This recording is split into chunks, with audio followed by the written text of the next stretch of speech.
கீரைகளை சாப்பிட்றதோட ரொம்ப முக்கியமான அம்சங்களில் ஒன்று, அது உடம்புல தேவையில்லாத அசுத்தங்கள் தங்காமல் பார்த்துக்கும். மனித உடலமைப்பால் குளோரோஃபில்லை சமைக்காமல் ஜீரணிக்க முடியாது. நீங்கள் அதை சமைக்கணும். நீங்கள் அதை சமைச்சா அதை உங்களால் ஓரளவுக்கு ஜீரணிக்க முடியும். கீரையில் இருக்கிற சில அம்சங்களை மட்டும்தான் உங்களால் உள்ளெடுத்துக்க முடியும். மற்றதெல்லாம் வீணாகத்தான் போகும்.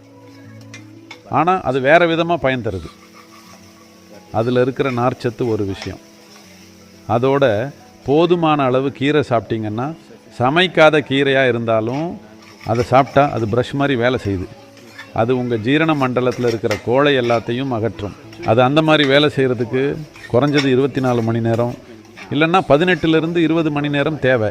அதனால் நீங்கள் கீரை சாப்பிட்டா அதை நீங்கள் பகலில் சீக்கிரமே சாப்பிட்றணும். அப்போ தான் அடுத்த நாள் அது ஒரு நல்ல மலமிளக்கியாக செயல்பட்டு எல்லாத்தையும் சுத்தப்படுத்திடும். நீங்கள் அதை ராத்திரியில் சாப்பிட்டா அதனால் உங்களுக்கு பலன் கிடைக்காது.